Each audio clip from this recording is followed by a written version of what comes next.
Alright, so to start off, the video might be kind of cut up in a couple of places here because I'm going to change the names of the different organizations involved so that nobody gets mad about it.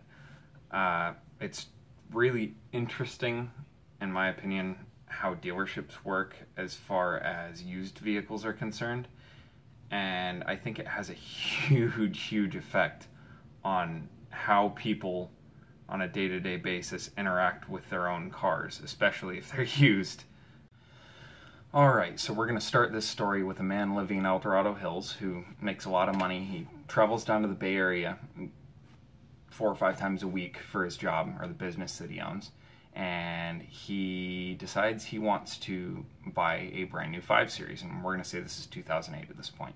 So he goes into PLO BMW and he buys a brand new 5 Series, loads it up, spends $80,000, $90,000 on the car. And he gets a service contract, and he gets a warranty, and everything, all the bells and whistles that you can get with it. So he takes this car and he drives it for, we'll say, 3 or 4 years, racks up 60,000 miles. He goes into PLO BMW for his first service. Well, when he bought that service contract, when he bought the car, he essentially set it up so that he doesn't have to pay for a certain amount of miles. Usually it's around 75 or 100,000 miles, or 10 years or 5 years, whatever the dealership wants. So he takes it into PLO BMW, they perform the service, he doesn't pay a dime out of pocket. He drives it for another 3 or 4 years, again, driving to the Bay Area every day for work.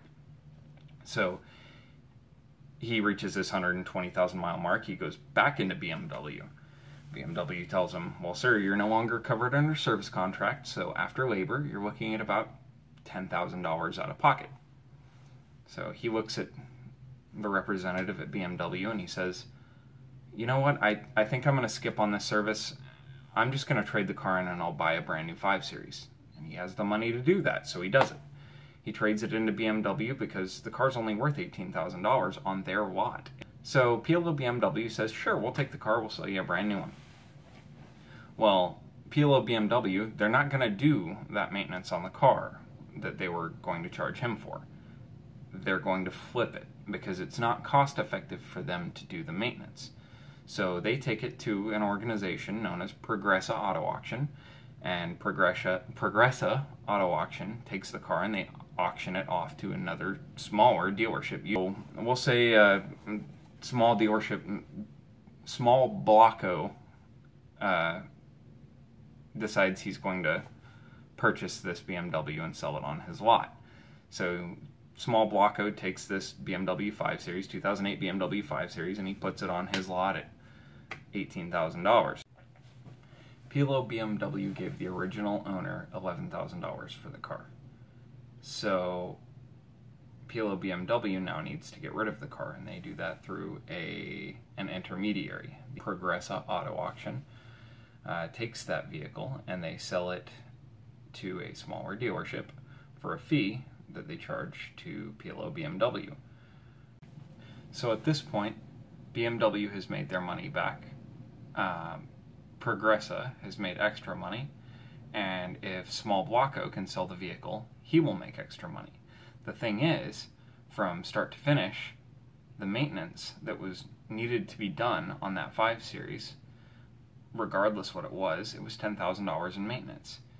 It doesn't get done through all of this. Guy out in South Sacramento decides, oh my god, $18,000 for a 5 Series, for a 2008 5 Series, that's not even that old. It's only got 125,000 miles on it. That's not that many miles.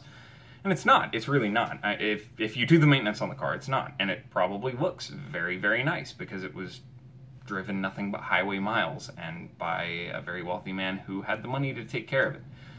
So he buys the car and he drives it around for about 3,000 miles, and he's going down Highway 80. And because the water pump hasn't been changed in now 70,000 miles-ish, the water pump seizes up, and the serpentine belt is now rubbing against a pulley that's not spinning. And then the serpentine belt snaps. The car overheats. The belt shreds the fans.